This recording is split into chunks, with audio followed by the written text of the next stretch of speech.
Who does not run a diary?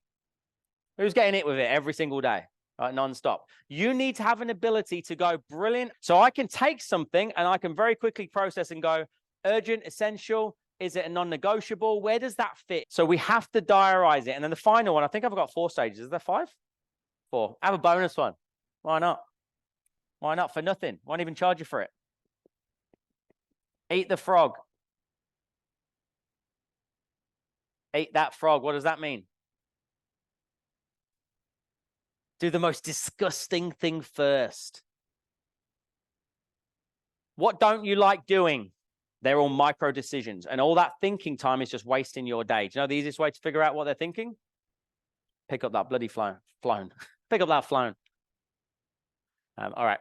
So eat that frog. Do the worst thing first. What we now need is a diary structure to fit those tasks into. Make sense? Right? This isn't just planned willy-nilly. This is organized in a certain order to make sure that this is actually going to be practical for you guys. How have you created work-life balance? Anybody looking for that? Do you want me to give you Glenn's answer? His answer was, he says, you don't. It doesn't exist.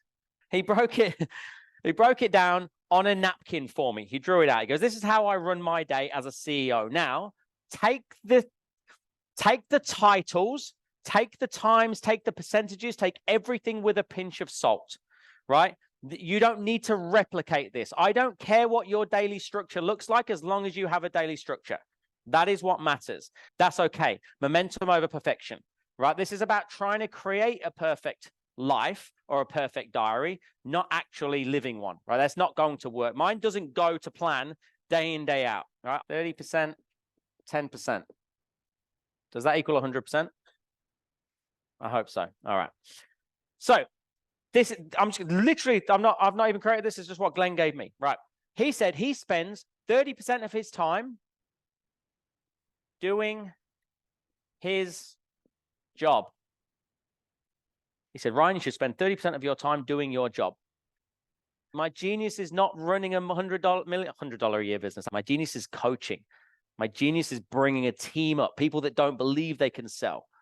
So I got to stay in my lane.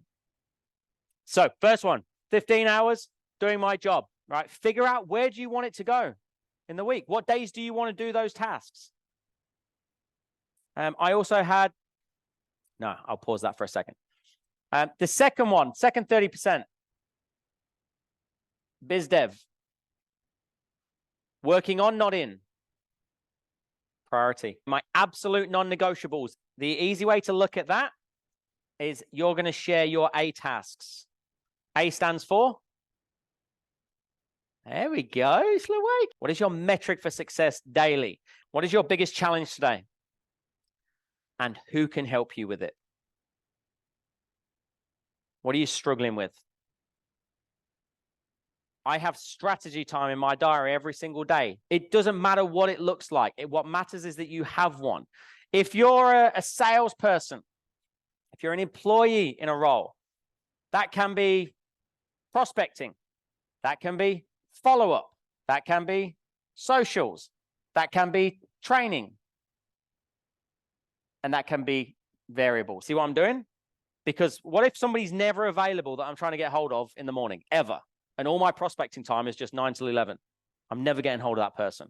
So you gotta have like variables in your calendar. So I just want to share what mine looks like, and this is going to freak a few of you out. Okay, how beautiful is that? So that's normal, right? That's so good. Easiest way to look at it, the red things are my live training, right? So I've got, forget the Facebook Live. This needs updating. This is one from the last boot camp, but the premise is still the same, right? So my aim is to not do training Mondays and Fridays. So if we start Monday morning, far left-hand side, right? 45 minutes, all hands Monday meeting. Straight after, strategy time. Then I'm doing accounts and getting on top of the numbers, right? That basically is a numbers catch-up. And then I have a meeting with accounts, go through the numbers. I have a sales management meeting, a creative meeting, and a CX, so marketing that is, and a CX meeting. I then have a TCM opportunity. TCM stands for training, coaching, mentoring. I then have more strategy time, which is basically biz dev. And then I have a live training. I have my family time blocked out from 5:30 to 8 o'clock every night, and then 8 o'clock until 10:30 game on again. I can't do all I want to do between 9 and 5. That's cool. But I took control of my diary and I said, well, I want to see my boys in the evening. I want to be able to put them to bed and do the baths and do all the fun stuff. But I still got more shit to do. But I'm not going to be half in, half out. I'm counterbalancing. So I get home. My team learned this now. They know that 5:30 comes. Alicia and I have actually separated now. So we have the boys 2 days each. Then we swap over. So this is a little bit skewed now from what it was, but I was very, very disciplined. 5:30, she would come into the office. I would then go home we'd take the boys home, and that was it. The computer was not out. The phone was not out. I'm focused on family. 8 o'clock at night again, I'm back on doing I do my socials and my admin time in the evening. So I still create my own diary and I make it work how I want it to work, but I can't do it all in 50 hours, right? And that's fine, but at least I'm in control. Does that make sense? So then you've got Tuesday, Wednesday, Thursday, Friday. You can see 15 minutes all hands, daily huddle. Then they've got strategy time straight after. You'll see a sales surgery just snuck there as well after the daily huddle. Sales surgery is basically a little 15-minute whip. I'm going to explain to you what sales surgery is shortly. I'm not going to go too far into it right now. Then I have one-on-ones in there. I have VIP one-on-one sessions. I have live coaching opportunities, biz dev, selling. I still sell as well. That should probably come into doing my job. I still sell. I love selling, right? How can I keep teaching you guys how to sell if I'm not sharpening my own sword? So I budget buffer that time in. There's date times in there. There's what we call that strategy time. Have a look at the Monday morning and the Friday afternoon. Forget the soiree, because that's just a once a month thing. It's supposed to be in there. Monday morning where it says strategy, and then Monday afternoon where it says strategy. This is one thing Anna encouraged me to do. Never, ever, ever, ever have appointments first thing Monday or last thing Friday. Now, that's probably a CEO thing. Reason being, I don't want to be sitting there with my family on a Sunday night worrying about the appointment I haven't prepped for on a Monday morning. How many of you do that? And you're not present, are you? And the same thing on a Friday. I want to tie up any loose ends. So I actually buffer that time.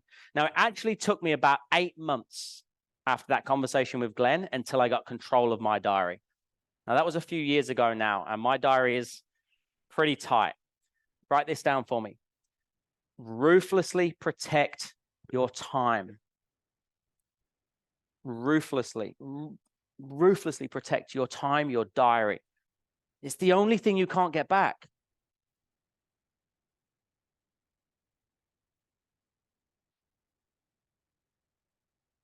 You ain't getting it back, guys.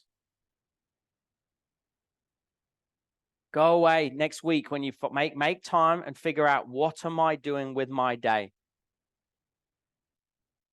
Anna spoke about the scale method, understanding your numbers. When are you going to do it?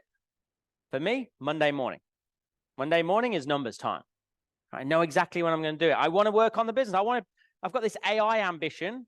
Right? It's not just going to happen. I have to intentionally build it into my week. So then I go into, you could do this, what you could do, Sam, to answer your question. At the start of the week, you go into your business development section, and you could say business development, midday to 2 p.m. on a Wednesday, AI research. And I write it within the calendar marker. Does that make sense?